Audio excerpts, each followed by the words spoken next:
GC News bema obia akwaba. Se wunya subscribe to the channel na se over subscription se hadi latest and hot news nkwana de every one tipo mo na subscribe. Yo be am se over click the subscribe button no.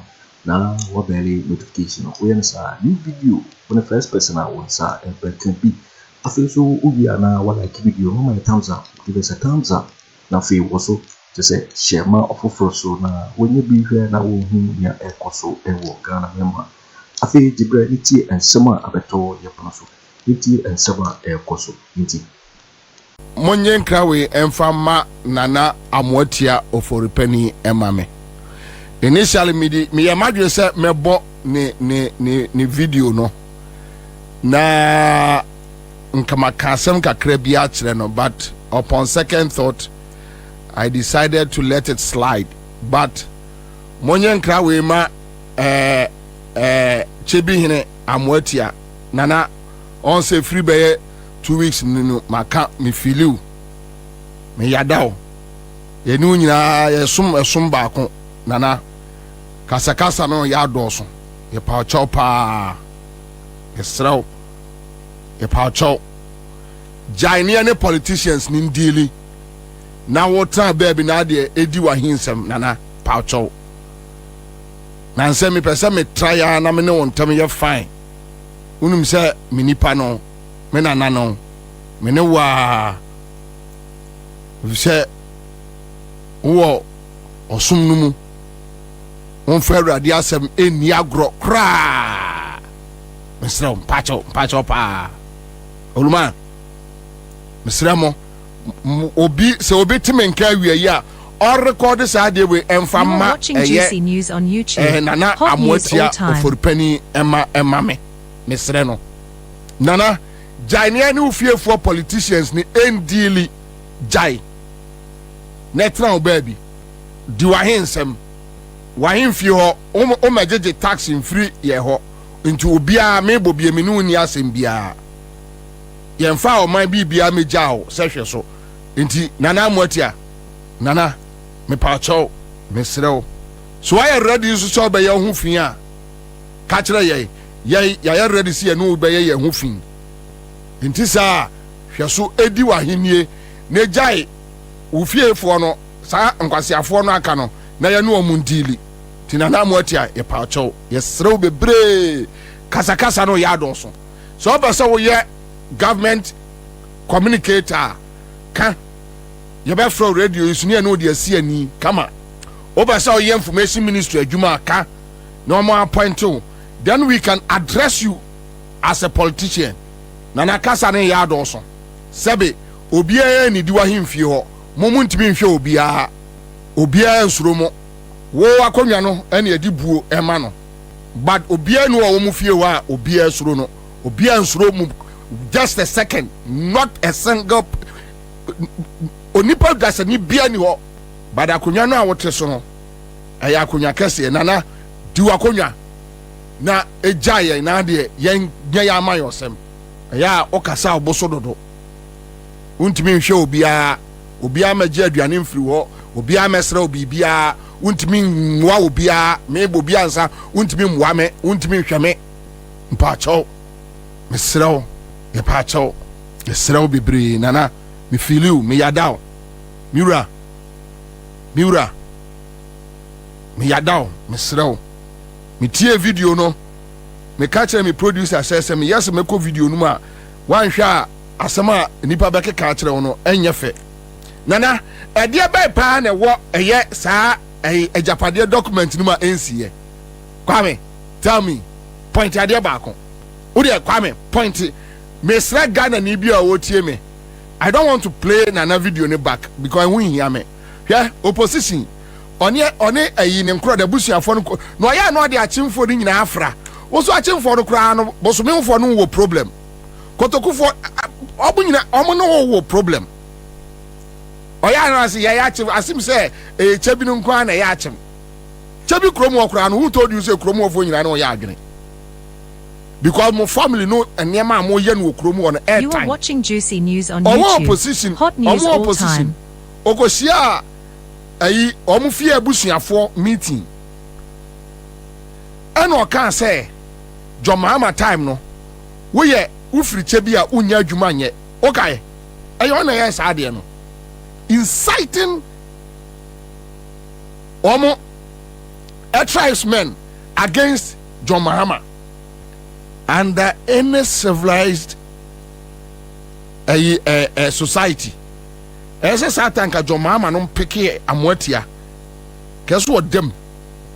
That kind of statement. Yeah, no. You see, Ghana Kwame, nyame shiraye. And we are lucky to get somebody like John Mahama at this time. There is too much provocation in the system. Sometimes I disagree with John Mahama's posture.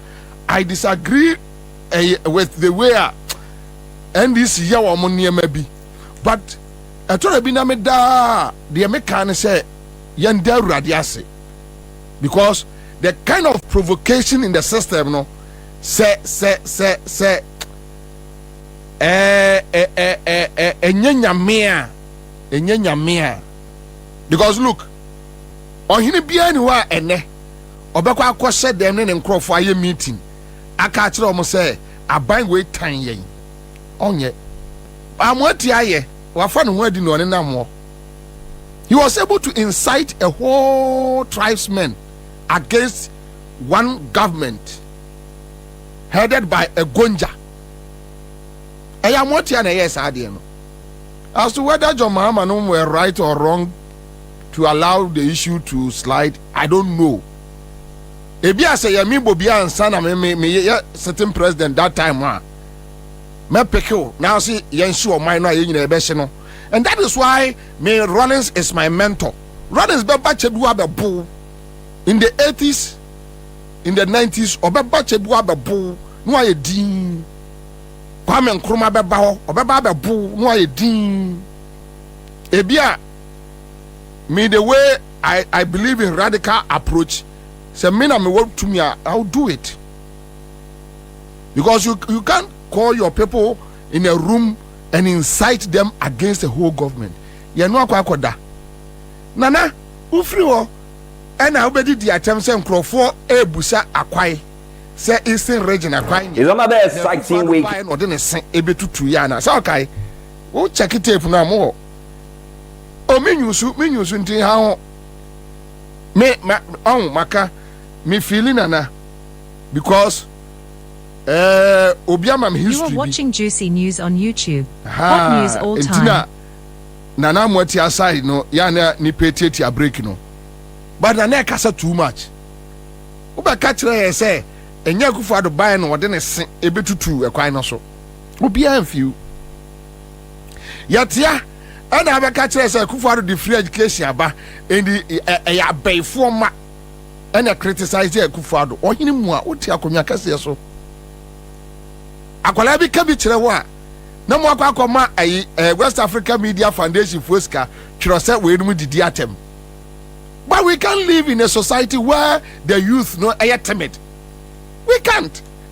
The youth should rise up. We can't live in a society like that. So you penny kasa mo bi an kabi. What kind of nonsense is that? Kwasi asembe no. Kwasi asembe no. Sammy Okyehene.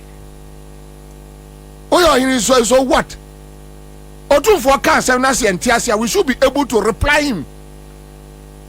Togba for the kan na entiasia, we should be able to reply him. Gamancha kan na entiasia, we should be able to reply him. Yagbonra a kan na yiri kan na entiasia, we should be able to reply him. Why?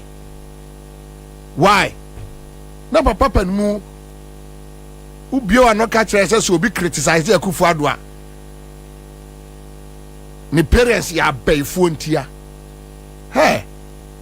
Abra obi magiska emfri chebia himfie ne de ababu oman no.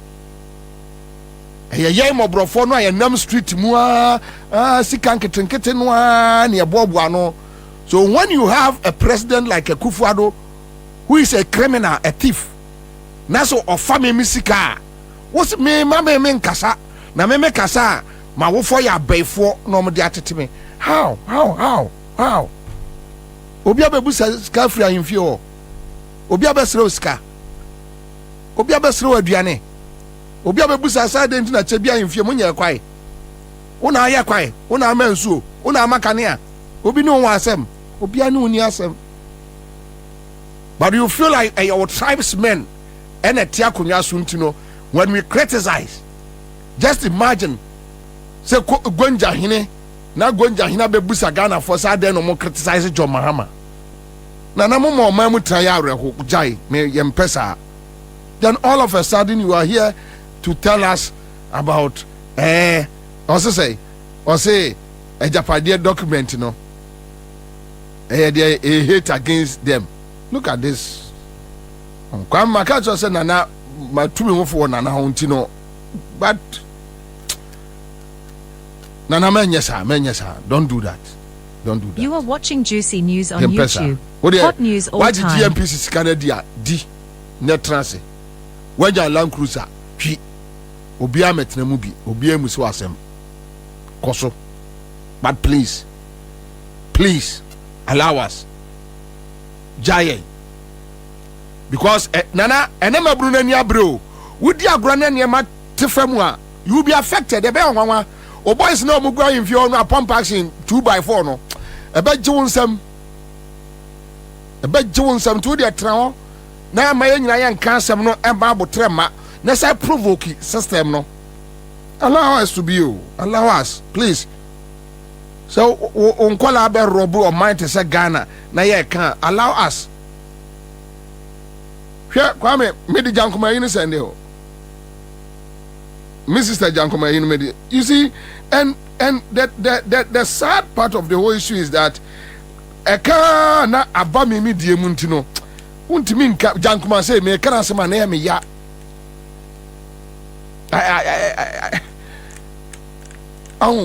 So what Santimampon cheya and one yan to free as Santimampon. She won't do that. There are certain things she won't do it. But baby on yan to free and then yet Jankuma is my sister.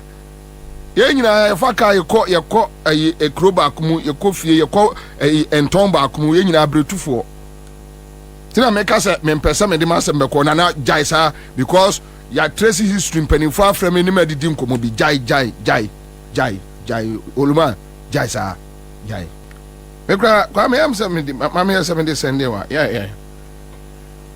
Maybe I send you Fatua Mammy. I don't want to dwell on it too much because of my sister Jankoma.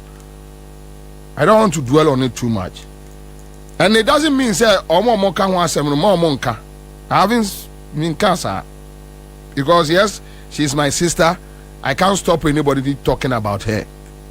But Nana Jai me paucho. Nana Jai. Nana woka se a Japanese document no. And Nana amoatia you know so unim say first unim say the name is boni din and then say the is boni din. Aha. E chese me na me ne nana ni asem bia. Miura. Ohene. Wakonya no so. E paucho. What? Esro. E paucho. Obayama nkwala ni abre so papa. Yeah. Okay, so July 25th, 2024, corruption. Then we have these three ladies here. Since Akufo Addo became president in 2017, President Akufo Addo's daughters, along with Jankrome's baby father, Stephen Okoro, have established more than 40 different companies to defraud the state. And this is coming from Honorable Okujeto Ablakwa. And as we speak, this boy, Osa Okoro no, Yakukru almost paid $40 million said their money free money. Kwame, you tell me that we shouldn't insult. You came back. Lord fair, you tax free so. Ukwaya the to be a tax free so. You decide scanning in our go or mindful to a Kwasiabi, free a lot of memu, not baby, the near first carry the aqua mano. Because of their relationship with the person. No, their car or don't their talk car, papa. Oshia was circle, that's Oshia baby. Or you say, oh, you stupid boy, oh, Ghanaian, oh, you stupid boy, oh, Mobra, and on no Latinina ba, and a Akufo Addo Kromfo, we useless man, a very useless man. Useless more than, I don't know what to, this useless man, this useless president, will take our money and give it to these stupid boys. And you tell me that don't be angry, don't insult. Nana, Jai sir. Chale ifri so. Jai. There is nothing in that Agyapadeɛ document. Eya NC Wagana ha. Mr. MPP members omu tie mi omo send messages e didi matem nyina no. Me pe obi a obeyi ni tia be chem say ade wei e wo document no mu. Na enya no kure NC ye. Tell me, from the way they want to do their appointments, bedia tuonum, gabinum influence, to how they want to collapse Dr. Indium, a company, a financial kingdom, banking sector, clean up. Ninya any document numu. How they were targeting Dofo. Ninya any document numu. NCA. And how they will later bring in a friend say Bawumia, NCA, Bawumia Mae, the state capture, how they want to control the financial system, the energy sector, PDS, Omwanye, a Agyapadeɛ document no a buy no any a Japa document no any sa Agyapadeɛ document no enim. Tell me, a dear pan and a word Agyapadeɛ sa document no NC Wagana. Tell me, mention it. How they will go after some media personalities and how they will build their own media empire. As I say, radio, any document no. Sefa kind Poladumo involvement in the government. Any document no. Enim. Sefa kind is he not part of the government? Is Sefa kind not enjoying from the government, from our taxes? And he is enjoying it legally because he has been appointed or a board member or MPA. So I don't have any problem. It's legal, but he's enjoying. Poladumo or Net2 TV on your aviation authority or whatever, board chairman. On your bainumu. Is he not enjoying my taxes? Any document in mu. Then you come and you go and meet your stupid people. Then you are telling them, yeah, also obisu obeka Agyapadeɛ document no asema say wo waka say Afriyie bia himfie ntino obi beja aka fi no obi amfiu onye jai sa jai senate ekwaya mo press na mo de senate fa so eya document na wo mu say mo de osafomafo ba be kwa kwase ho osafomafo odi ho anyo na senate na mo pese mo be ton senate anim hotels dina anim any document no mu what kind of Nana jai. Ure jai. Nana, I beg you. Ade bi a document nimbia esi. Then you are telling us entesa. Ade bi a document nimbia mo planning ye bia esi. Before our eyes. In any case, amoatia obi be bodi me bodi se me de wo ye dey. De ba sem. Obi amfa anya hwe. Me Bobie nana me nyamfa so bia mfiri so nya na ahwe me na onti bi hwe me na me nya bibia afiri ho me asantene o please